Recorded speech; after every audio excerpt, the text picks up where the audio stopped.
নমস্কার, আবার আরেকটা রেসিপি নিয়ে চলে এসেছি। তো আজকে একটা খুব ফেমাস আমি রান্না দেখাবো আপনাদেরকে। সেটা হচ্ছে ফারাহ ম্যাম খানের রেসিপি।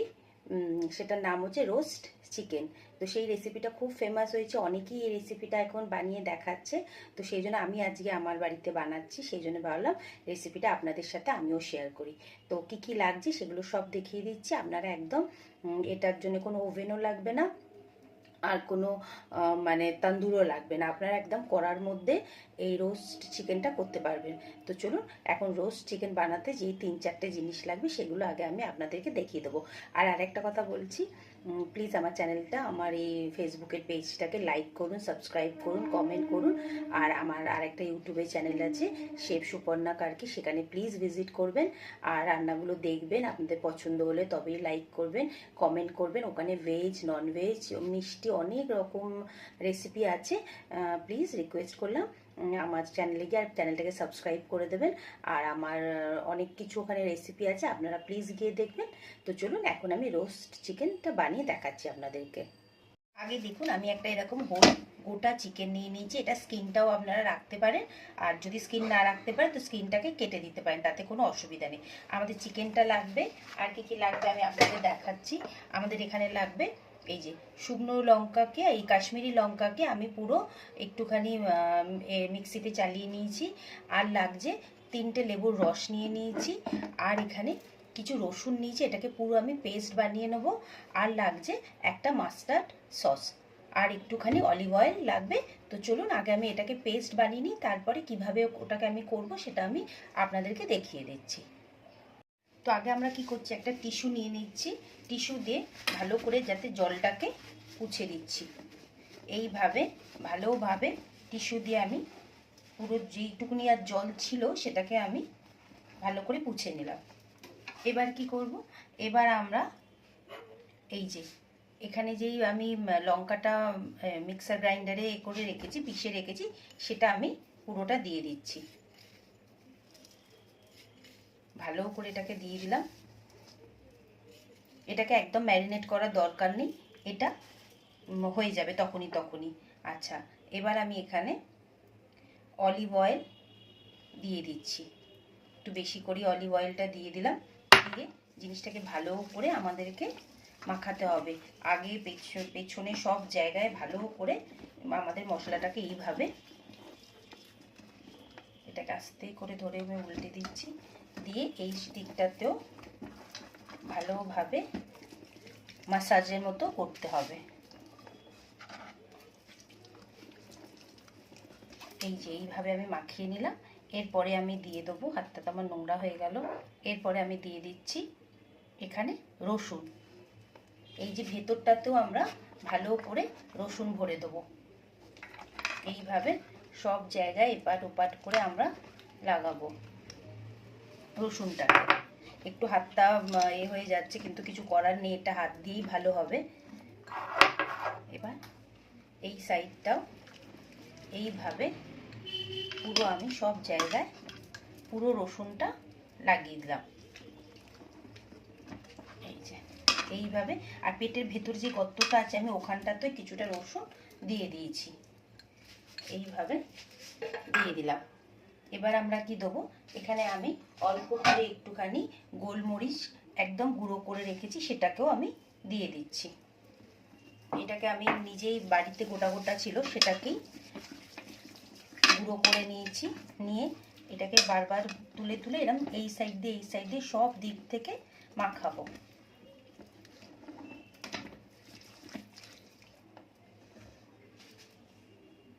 এবার আমি কিছুটা নুন দিয়ে দিচ্ছি এর মধ্যে, হাতটা ধুয়ে নিলাম।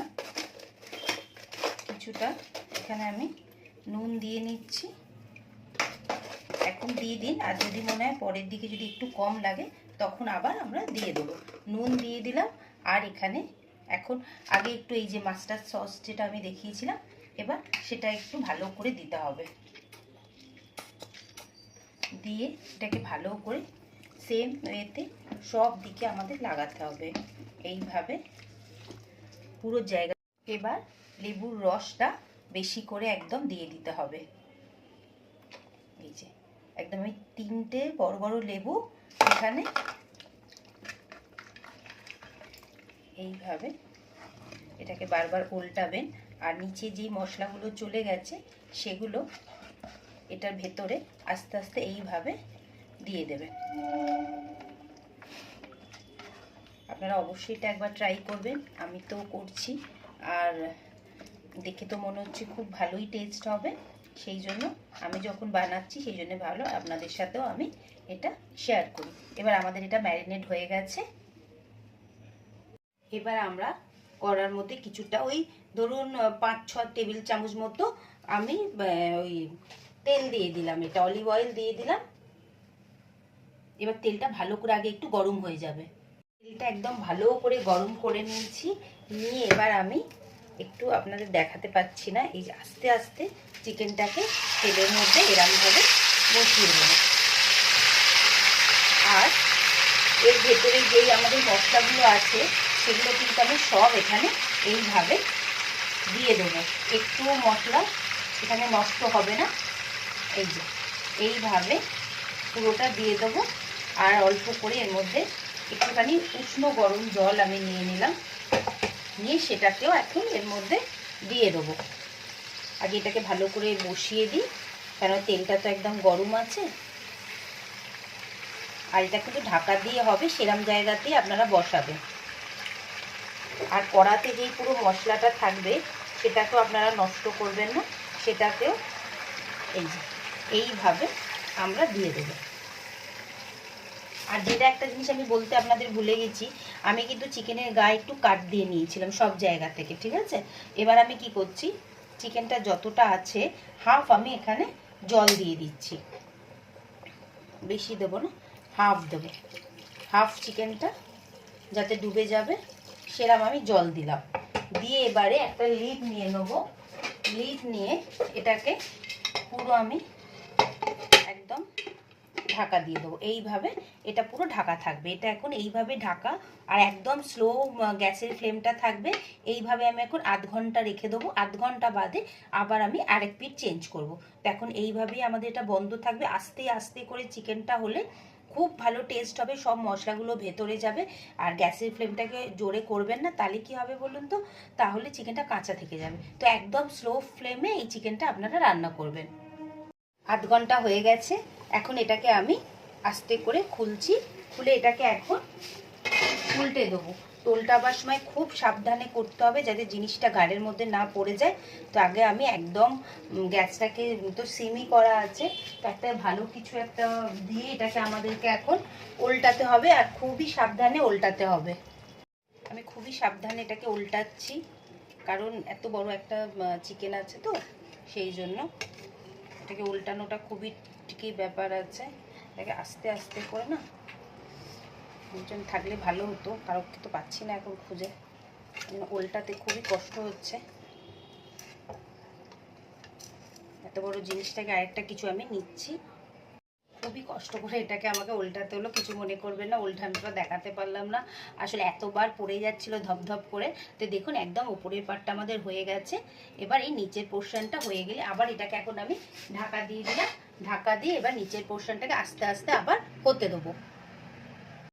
একদম এন্ডে এইরকম দেখতে হয়ে যাবে।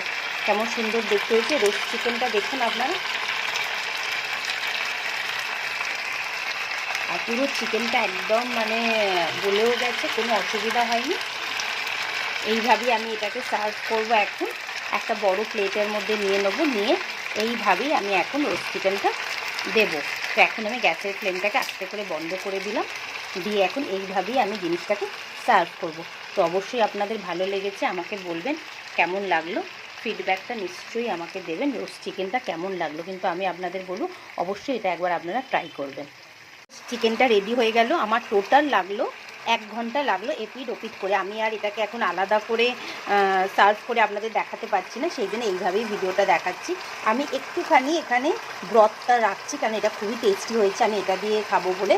এবার আপনারা চাইলে মানে ফারাহ খান ম্যাম যেটা দেখিয়েছিলেন এটা একদম শুকিয়ে দিয়েছিল, কিন্তু আমি একটুখানি ব্রথ রাখছি এখানে, কারণ এটা টেস্টটা ভীষণ ভালো হয়েছে। আর এত সুন্দর একটা ঘরের মধ্যে গন্ধ বেরিয়ে গেছে চিকেনটার, যতক্ষণ আপনারা না বানাচ্ছেন ততক্ষণ তার টেস্টটা বুঝতে পারবেন না। তো কেমন লাগলো ভিডিওটা অবশ্যই আমাকে বলবেন। আর দেখুন কেমন হয়েছে দেখতে সুন্দর চিকেনটা। রোস্ট চিকেন তো রেডি হয়ে গেল, আমি আপনাদের দেখালাম। আর কেমন লাগলো ভিডিওটা অবশ্যই বলবেন। আর আমার চ্যানেলটাকে সাবস্ক্রাইব করবেন, ইউটিউবে যেই চ্যানেলটা আছে শেফ সুপর্ণা কার্কি সেটা সাবস্ক্রাইব করবেন, আর ফেসবুকের পেজটা লাইক করবেন। রোস্ট চিকেন কেমন লাগলো নিশ্চয়ই বলবেন, আর অবশ্যই বাড়িতে ট্রাই করবেন আর ফিডব্যাকটা আমাকে বলবেন। আমি আবার আরেকটা রেসিপি নিয়ে খুব তাড়াতাড়ি আসবো। টাটা।